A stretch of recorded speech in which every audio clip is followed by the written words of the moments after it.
호텔이나 이런 데 갈 수가 없어요. 매춘법에 걸립니다. 안녕하세요, 사장님. 사장님 자기소개 좀 부탁드릴게요. 저는 올해 국제결혼 25년 차 된 두리안 결혼정보회사의 장승철 이사입니다. 아유, 왜 이렇게 딱딱하셔요?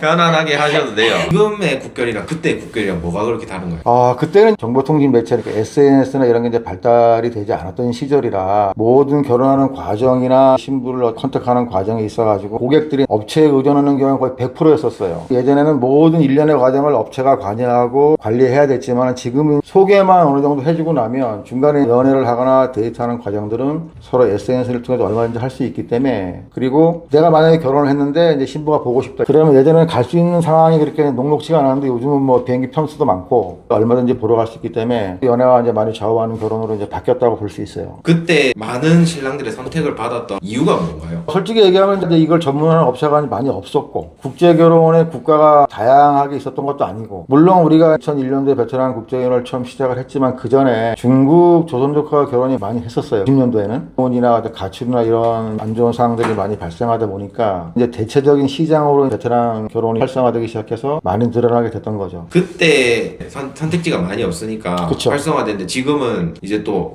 엄청나게 많은 회사랑 경쟁을 해야 되잖아요. 그 사람들과 사장님의 차이점이 뭔가요? 아무래도 경험이죠. 왜냐, 서로 만나도 이렇게 자주 이렇게 만나거나 상대방 여성을 파악할 수 있는 그런 시간적인 여유나 그런 게 많지가 않은데, 그거 대신할 수 있는 역할을 해줄 수 있는 게 중매업체거든요. 경험이 많다 보면 그만큼 이제 노하우가 많이 쌓여 있을 거 아니에요. 그러면 신부를 선택하는 과정에서 대신해가지고 신부 결혼에 대한 어떤 진정성 여부나 그 신부의 인성 이런 거 파악할 수 있는 도움을 줄 수 있는 게 업체거든요. 그러면 거기에 따른 걸 역할을 충분히 좀 제대로 수행을 하려면 아무래도 이제 경험이 중요하죠. 국제결혼 1세대 하셨다고 하셨잖아요. 근데 베트남이 말도 솔직히 안 통하고 동남아 국가인데 베트남으로 이렇게 선택하게 된 게 왠지 좀 궁금해가지고. 제가 아시는 지인분이 베트남 여성하고 결혼을 했어요. 호치민에 살고 계셔서 저보고 한번 놀러 오라고 해서 갔다가 그 지인분의 베트남 와이프를 보는 순간 제가 많이 느꼈죠. 외모도 그 당시에 한국 여성들하고 좀 비슷했고, 그리고 또 지인분의 이제 와이프가 우리를 대하는 태도나 아니면 신랑을 대하는 그런 모습들을 봤을 때 이 여성들이 한국에 나오면 참 잘하겠다, 그리고 한국 남성과 좀 어울릴 수 있겠다, 또 상당히 가정적인 부분이 많았고,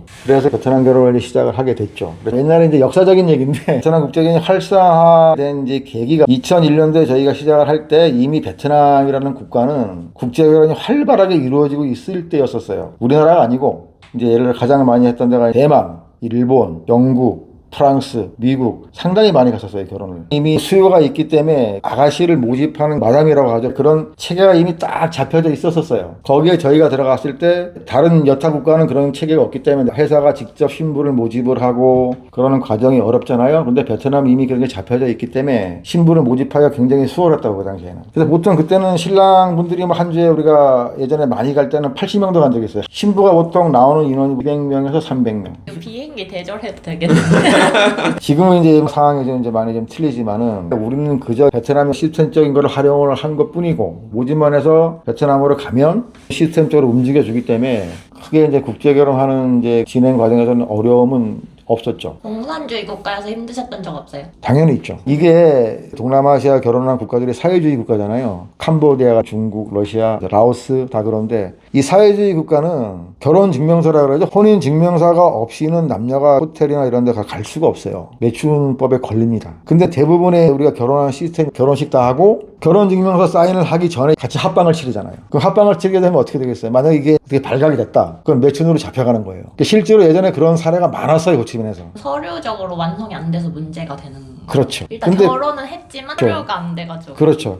지금도 베트남이나 큰 호텔을 가면 내가 만약에 한국 사람인데 베트남 여성하고 호텔을 같이 투숙을 하잖아요. 그럼 결혼증명서를 보장하는 데가 많아요. 약간 우리나라에서 민증 검사하듯이. 예, 그렇죠. 그런 게 없으면 같이 투숙을 못해요. 그리고 또 이 사회주의 국가는 저도 이제 많이 들은 얘기지만은 15명 이상이 모이면 집회 신고를 해야 돼요. 하여튼 그 당시엔 그렇게 알고 있었어요. 신부가 보통 모이면 15명 이상 모이잖아요. 그러면 거기에 이제 또 덜미가 잡혀가는 경우도 많았었어요, 예전에는요. 그럼 벌금 물고 나옵니다. 벌금 1인당 이제 보통 한 2,000불. 또 여권에 검은 도장이 찍혀버리면 5년 동안 입국이 또 불어대고. 지금도 누가 맘먹고 신고해가지고 걸리면 똑같은 상황이에요, 지금도. 저희는 안 그랬지만, 모 업체 같은 경우는 관광버스 안에서 이제 미팅을 합니다. 이동하면서. 버스 안에서 한 줄로는 이쪽은 베트남 신부들, 이쪽은 이제 남성들이 쫙 앉아 양쪽으로 합치면 20명 앉을 거 아니에요. 그럼 중간에 통역 있고 해서 버스 안에서 돌면서 해서 이제 마음이 맞으면 손 잡고 내려가면 이제 그게 완성이 된 거예요, 미팅이. 지금 유행하고 있는 게 젊은 사람들 중에서 아, 그렇게요? 한 식당에 남자 여자를 인수에 맞춰서 모아놓고 마주보고 한 테이블에서 3분에서 5분 정도만 얘기하고 자 이제 자리 바꿉시다 하면서 이제 바꾸다가 맨 마지막에 마음에 드는 사람한테 쪽지를 줘요. 자기 핸드폰 번호를. 그때 그렇게 했어요. 신랑들이 많고 신부가 많다 보니까 시내에서 못해. 외곽 쪽으로 나가야 돼. 사람들 안 가는 데 가서. 그러니까 빨리 해야 되는 거예요, 그것도. 그래서 그게 예전에 신문기사 많이 나왔으니까 그거예요. 속성 결혼이라고. 그런 말들이 나온 거예요. 시간적인 여유가 없는 거예요. 6박 7일, 5박 6일 일정이 있는데 그 안에 모든 걸 해결하려고 하다 보니까 모든 게 빨리빨리 끝나야 되는 거지. 근데 그때는 그럼에도 불구하고 한국 나와서 이렇게 뭐 가출한다든지 이런 게 많지 않았었어요, 그 당시에는. 가출이 한참 심했을 때가 언제냐면 2010년도에서 2013년 사이. 그럼 지금은 가출이 좀 많이 줄어드는 건가요? 제 생각에는 요즘 많이 없다고 봅니다. 왜냐면 이제 이게 인식 변화예요. 베트남도 이제 예전에는 상당히 이제 경제적인 차이가 많이 나지만 지금 한참 발전을 한 나라잖아요. 그러다 보니까 국제 결혼을 하려고 하는 그 신부들의 수준이 좀 많이 높아졌다는 얘기를. 예전에는 그냥 한국 사람이면 무조건 했다고. 이 사람이 뭐 나이가 50이든 애가 둘이 있든 뭐 셋이 있든 상관없어요. 그런데 지금은 베트남 신부들이 생각하는 게 일단 이 친구들도 나이 차이 나는 걸 이제 별로 안 좋아합니다. 나이가 40살 넘어가면 결혼이 안 된다는 게 아니고 내가 원하는 여성을 선택을 했을 때 이 여성이 반대할 확률이 높다. 나이가 벌써 45 넘어가고 50 넘어가는 우리나라 미혼 총각들은 베트남에 있는 초혼 여성들하고 결혼하기가 지금 쉽지가 않습니다. 왜냐? 베트남은 상대적으로 결혼하려는 나이가 어리잖아요. 그래도 베트남은 아직 초혼 연령이 많이 어린가 봐요. 그렇죠. 지금도 회원 사진이 계속 저한테 올라오는데 일단 19부터 시집을 가요. 거의 보면 한 20%가 19살.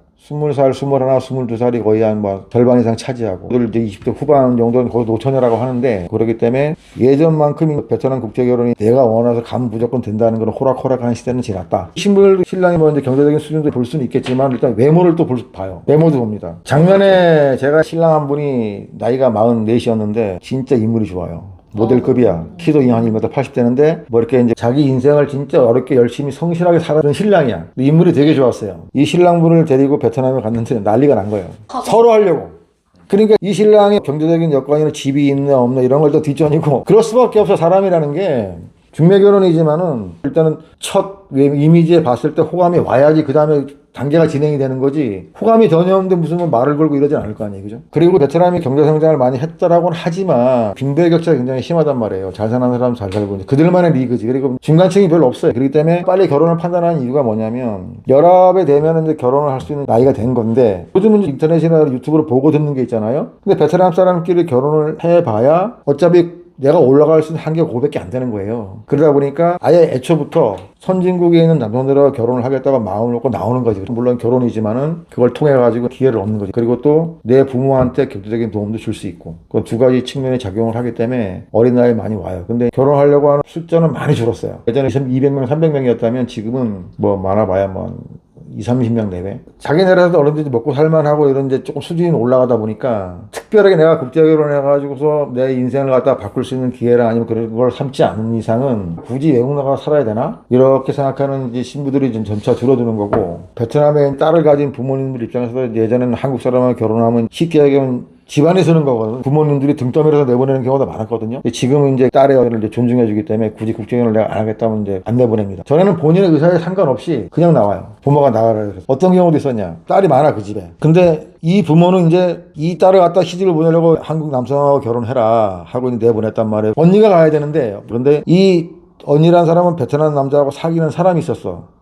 그렇다고 부모의 말을 거역할 수가 없으니까 그 밑에 있는 여동생이 희생을 한 거예요. 여동생은 미성년자였어요. 미성년자는 결혼하면 안 되잖아요. 안 되지. 근데 언니 신분증하고 바꿔치기 한 거예요. 그게 가능이 해요. 근데 그 당시에는 이제 뒷돈을 주면 그렇게 해줬어. 우리 입장에서 봤을 때는 정상적으로 발행된 서류고 누가 봐도 정상적이잖아요. 근데 외모로 봤더니 좀 애띠다 정도였지. 근데 어떻게 알게 되셨어요? 나와서 알았죠. 시집 나와서. 고백을 했죠. 신랑한테. 2, 3년 뒤에 고백한 거예요. 그 스토리를 얘기해 준 거야. 근데 이제 요즘은 이제 베트남은 뭐 부모님이 하라고 해서 내보낸다고 하진 않아요. 그래서 그런 부분이 좀 많이 줄었고. 그리고 또 이제 개별적으로 워낙 이제 우리나라 분들이 이제 왕래가 많다 보니까 업체를 통해서 결혼하는 사람들은 1년에 그렇게 많지는 않습니다. 한동안 가장 많았을 때는 2009년도인가 10년도에는 한 1년에 10,000명 정도 돼서 10,000명이 어마어마한 숫자거든요. 베트남 결혼만 10,000명. 지금은 뭐 거의 10분의 1도 안 될 겁니다. 지금 국제결혼이 활성화했다고 지금 많이 얘기들을 하시는데 실질적으로 진짜 국제결혼이 활성화했던 시기는 그 당시에요. 이제 그만큼 유튜브에 영상 매체에 많이 나오다 보니까 그렇게 보여지는 것 뿐이지. 업체도 지금 뭐 전국에 한 300개 정도 된다고 하잖아요. 그때 전국에 3,000개, 3,000개. 10분의 1이 줄어든 거지. 지금. 이제 결혼할 만한 사람은 하기 때문에 되려 이제 사고가 좀 많이 좀 줄어들었다고 표현해야 되는 게 맞죠.